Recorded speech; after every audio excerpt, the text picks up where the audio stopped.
one of the keys is remember where you came from, keep that shit in the front of your mind, and when shit goes bad and it goes sideways, a lot of shit does, you're getting booed out of the building, or you're coming through this injury, or people are writing you off, you guys ain't, any of that shit, you gotta keep it in here. And it really it should drive you. This idea and this notion that you could be anything you want, and you can accomplish anything you want, right? We hear that, you've heard that from the time you were little boys, you hear that now. You're already incredibly accomplished. You can win an NBA championship, MVP of the league, you could become president, you could become governor, you could be in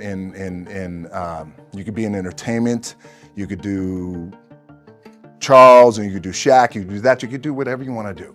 You guys know that. The thing that has worked for me is to remember the hard times. So, and I'm sure you guys all have your processes, and again, I'm gonna tell you what's worked for me.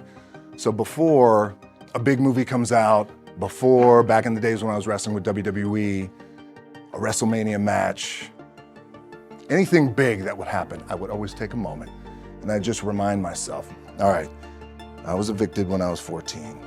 We were kicked off the island, we couldn't live in Hawaii, had no place to live. A lot of shit happened then when I moved to Nashville. I was arrested multiple times by the time I was 16 years old. Like, I remember that. If I were playing on this team, which my skills are, what's that term? Oh, the shits. So I never play. But before I lace up, before I get on the court, before I play in these big games, before I go to the Staples Center, where history is there, those are historic walls there at the Staples Center. I would remember that, and it allows me then to be present in the moment and understand, holy shit, the stuff I have around me right now, this is the shit that I dreamed of when I was a kid. I am here. I played for University of Miami, played for great teams. Warren Sapp, Ray Lewis, they were my teammates. They were balling. Warren Sapp was playing tight end that time. I was starting defensive tackle. Yeah, they moved him over to D-line, and he looked at me, he's like, yo, dude, I'm gonna take your spot. And I said, you ain't taking my fucking spot. He said, I'm gonna take your spot. I said, no, you ain't. We battled, and he took my spot. Now you can imagine how that, because there goes my opportunity. He went in, switched to defensive tackle, lit the world on fire. Well, what that did, it crushed me, it crushed my dreams. I had a piss poor senior year, zero production, no NFL, no combine invite, nothing. Finally went to the CFL, Calgary Stampeders, making $250 a week Canadian. I had to send that shit home to my wife at that time. Had no money. So I remember that. I got cut from Canada. I had $7 in my pocket. And I always tell that story. So now my production company is $7, advertising agency is $7, everything is $7. So I always remember that. What helps me is to keep the hard times in the front of my mind, because it allows me to go into these big moments that I've worked my ass off, and you guys have worked your ass off. It allows me to go into these big moments with a different perspective. What it also does for me, and again, this is what works for me. Like, I keep my back, excuse my language, my back is up against this every day. It's against this wall, excuse my language, but it's up against this because it's what I believe in. And when my back is against this, then there's nowhere to go but that way, that's it. So I feel like this could be something, an ideology and mindset that could help you, if you look at it that way, because you made it already. We made it. We're successful boys, and we're lucky boys to be where we're at. Oh, you guys made it. Everybody's rich in the room. Nobody's gonna get evicted anymore. Anything you got, there's no more money problems, right? You got a lot of hands out now. Hey, can I get a little bit? Can I get a little bit? Right, that happens. But when you make it, for me, I need this. I need this. So every day, my back is up against this, and this is how I operate. Now, doesn't mean you don't smile, doesn't mean you don't laugh and joke, right? You're happy, I'm a happy guy. But when it comes to business, and when it comes to executing, it's up against this. And I gotta go that way. And I don't give a who is in front of me. They're not gonna stop me. I feel like for me, it feels seamless because you prepared for so long, but it's just like you guys prepping for a game. That's the fun part. That's where it's like, it's fun, man. People are paying their hard-earned dollars to come see you. They're cheering, they're going bananas, they're booing the shit out of you or on the road. That's fun. That's what you live for. I mean, that's the juice right there. The prep is where the character is made. And I just don't mean the character I play, I mean the character in here. So for me, the prep is getting with the director, getting with the producers, getting with the writers, so in essence, it's like getting with all your coaches and your different position coaches and all the meetings that you have to have, right? So that's the work you put in. The key for me was Where does it start? What's the anchor?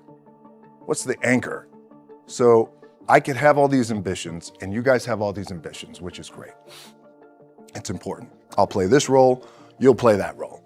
I'll execute this thing and it'll come out this summer. You guys will execute this thing during the summer, right? When it's time to really put in a lot more work. But the key with me is just always finding what the anchor is. And the anchor is getting up at 4 o'clock in the morning every day before anybody else and grounding my thought process is in the no one will outwork me.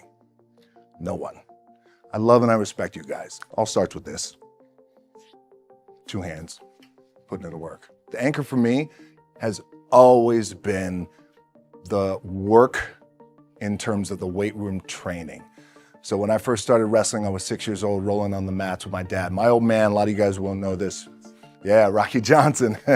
My old man was Rocky Johnson. He was the first black WWF at that time.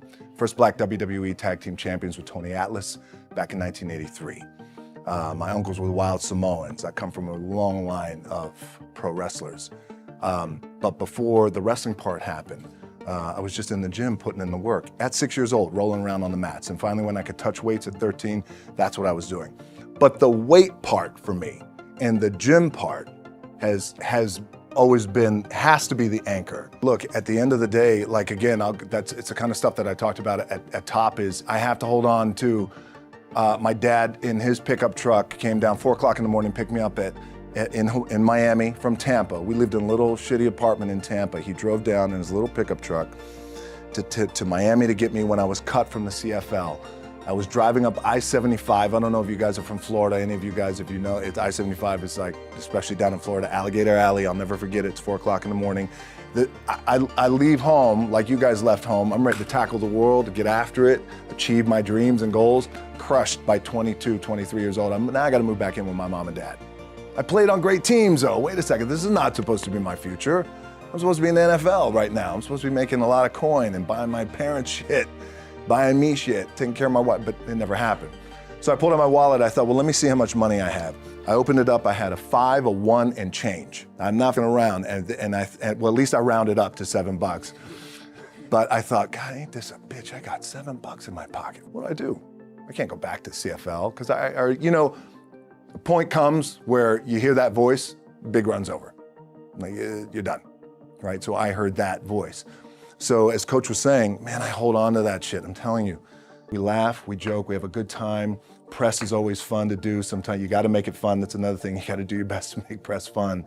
What this also helps me do, and again, it works for me, is at some point, you got to be tired of not being number one. You have to be, and you got to be angry, and I play angry. Now, I'm cool and calm with my approach, and when I step out on my field, which is a set, or, like, there's some, and you're always gonna have haters, and haters are like, well, God damn, man, how many movies are you gonna make, or how much shit are you gonna do? Like, you do a lot of shit. I say, yes, because my ambition. Of course, why not? I could do it. Yeah, I love what I do. And not only that, but in what world do we not work every day? It doesn't mean, it's just like you guys in the off season. You gotta work every day. It doesn't end. My back is up against this thing, and I started to play angry, by the way, and I still play angry. My last match, Brock Lesnar, transitioned, and I realized if I had to be great at something, I wanted to be great in this world of Hollywood and movie making and producing and entertainment, I had to commit, and like you guys have to commit. Obviously, you commit to something, commit to the goal.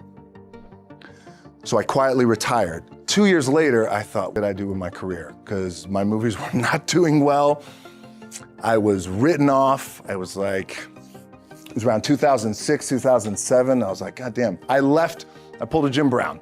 I left when I was on top, like number one in the wrestling business, and I left. It was a ballsy, gutsy, some call it stupid move, but I had to commit and I had to follow what was in my gut. And at that time, I'll share this with you guys, and Will Smith is my boy, and I sat down at that time with the agency I was with, and they said, what do you want to accomplish?